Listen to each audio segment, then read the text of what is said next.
जी welcome back. अब मसला ये है कि 2050 तक जो है जो प्लानिंग की गई उसमें मौसमियाती तब्दीलियों से दुनिया की जो टोटल एग्रीकल्चर की प्रोडक्शन है वो 17% इफेक्ट करेगी, यानी 17% ज़रूरी पैदावार मुतासर हो जाएगी।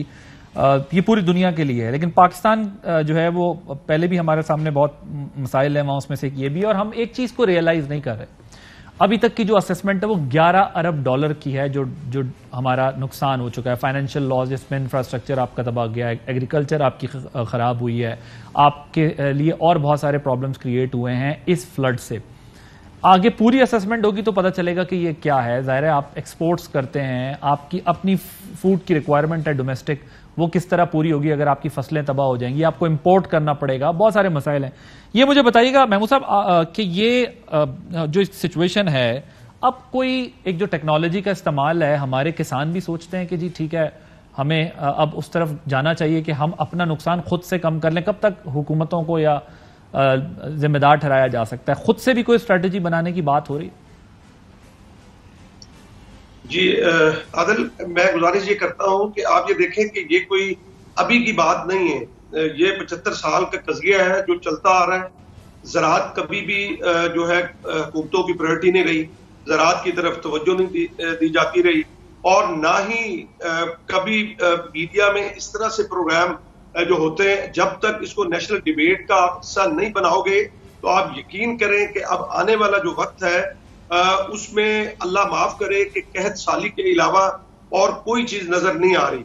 आप ये देखें कि इस सैलाब से, इस कुदरती आफत को आसेब बनाने में किसका किरदार है। हम आगे की तो बात करते हैं, लेकिन इस बात को हम भूल जाते हैं कि ये सब कुछ किसके जिम्मे, किसी के जिम्मे तो डलेगा कि हम हर चीज अल्लाह के सुपुर्द कर दें कि ये अल्लाह की मर्जी थी, और हम ये कह दें कि ये क्लाइमेट चेंज था, मौसमियाती तब्दीली की वजह से। हरगिज ऐसा नहीं है। आप ये देखें कि मौसमियाती तब्दीलियों की वजह से और बहुत से ममालिक हैं। मैं अभी देख रहा था कि हमारे नेबर कंट्री में, राजस्थान में अब बारिशें हुई शदीद, लेकिन 4000 लोग सिर्फ मुतासर हुए, और वहां पे उनके जब देखा कि ये क्यों इतने कम लोग इफेक्ट हुए, तो 716 डैम उन्होंने बड़े छोटे वहां पे बनाए हुए हैं, और डैम अभी भी उनके खाली पड़े। हम उस मर्ज का इलाज जो है उसकी तरफ नहीं जाते। 2010 में सैलाब आया, एक कमीशन बना, उसने सिफारिशात दी, तो किसने अमल किया? मैं किसके हाथ पे अपना लहू तलाश करूं? मैं किसको मोरद इल्जाम ठहराऊं? आज मेरी वो चीखें, मेरी वो आहो बका कौन सुन रहा है? आज इस रात की तारीकी में किसान अपने बच्चों को, अपनी खवातीन को लेकर नंगे आसमान के तले बैठा हुआ है, और ये कह रहे हैं कि क्लाइमेट चेंज है। हरगिज नहीं है।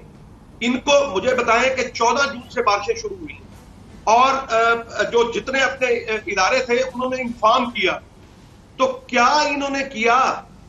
आज आपके पास कपास तकरीबन खत्म हो गई सिंध के अंदर, जो थोड़ी बहुत बलूचिस्तान के अंदर होती थी वो भी खत्म हो गई, डेट्स चली गई, बनाना, ये जो फ्रूट्स थे ये बड़ा नुकसान हुआ है, जिसके ऊपर बड़ा रिलायंस होता है सिंध में, जो ज़राअत का शोबा है उसका। मवेशी वो मर गए, बच्चे हमारे मर गए। आप मुझे बताएं कि मुझे महमूद साहब मुझे बताएं, देखिए इसमें डैम्स तो ज़ाहिर इंपॉर्टेंट होते हैं किसी कंट्री के लिए, छोटे डैम्स बनाना बहुत अच्छी स्ट्रेटजी होती है, लेकिन ये जो जिस लेवल की तबाही हुई है ना, जैसे सिंध में 300 गुना ज्यादा बारिशें होना, वो बारिशों ने जो है वो काम खराब किया, और वो अपनी जगह क्लाइमेट चेंज का इशू भी अपनी जगह एग्जिस्टिंग है। ज़ाहिर है फ्लड्स आते हैं आपकी अपर बेल्ट से, लेकिन पॉइंट इस वक्त ये नहीं है। पॉइंट ये कि इस किस्म के वाकयात से निपटने के लिए तो और एक्स्ट्रॉर्डनरी प्लानिंग की जरूरत है, सिर्फ डैम्स मसला नहीं है।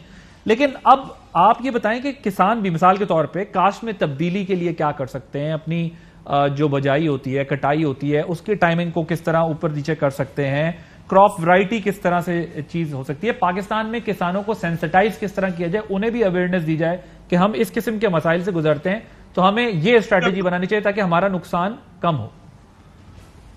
जी, मैं आपको बताता हूँ। गुजारिश ये है कि हमारा जो एग्रीकल्चर डिपार्टमेंट है वो बताता है, हम उसके मुताबिक अपनी फसल की काश्त जो है करते हैं, और उसके मुताबिक। लेकिन आप ये देखें कि किसान के जिम्मे यही काम है कि वो मेहनत करे। वो 50 डिग्री पे खड़े होकर भी मेहनत करता है, आप मुझे बताएं कि आपके मुल्क को जब 28 मई को पाबंदियां लगी तो आपको किसान ने फूड की कमी नहीं होने दी। 9/11 को पाबंदियां लगी तो हमारे मुल्क के अंदर खुराक की कमी नहीं हुई। इस मुल्क का किसान मेहनत कश है, मुहिब्बे वतन है, और उसको उसका मुआवजा भी नहीं मिलता। सर मुझे ये बताएं ना कि अब आगे आगे क्या करना है आप लोगों के लिए। आगे देखें, मैं एक जरा, ये क्लॉडिया वेब हैं, एमपी हैं, जिन्होंने एक ट्वीट भी की। Pakistan had the hottest city on earth Jacobabad at 51 degree Celsius in May 2022. It experienced forest fires, melting glaciers, and now has the worst floods in living memory. It is at the epicenter of climate catastrophe. Cancel the debt, give Pakistan climate compensation now. वो बड़ा जबरदस्त एक इशारा दे रही हैं कि पाकिस्तान के लिए अब मसाइल, ज़ाहिर है कोई नेशनल लेवल पर लीडरशिप है जिसने ये सब लड़ाई लड़नी है। हमारे सामने अभी बहुत बड़े बड़े चैलेंजेस हैं। मतलब ये तो फ्लड की वजह से प्रॉब्लम्स खड़ी हो गई हैं, अभी तो एनर्जी का दुनिया में जो शॉर्टेज का क्राइसिस है यूक्रेन और रशियन वॉर की वजह से, वो हमें फेस करना है। उसमें दुनिया जब वहां से नहीं लेगी तो वो रिसोर्सेज जो यूएई के, मिडिल ईस्ट के पास है, उनसे लेगी। मेरा पॉइंट ये है कि अब हमें इससे आगे बढ़ना है ना, निकलना है, तो हम क्या स्ट्रेटेजी बननी चाहिए, फ्यूचर की, मुस्तकबिल की स्ट्रेटेजी क्या होनी चाहिए, ये असल पॉइंट है।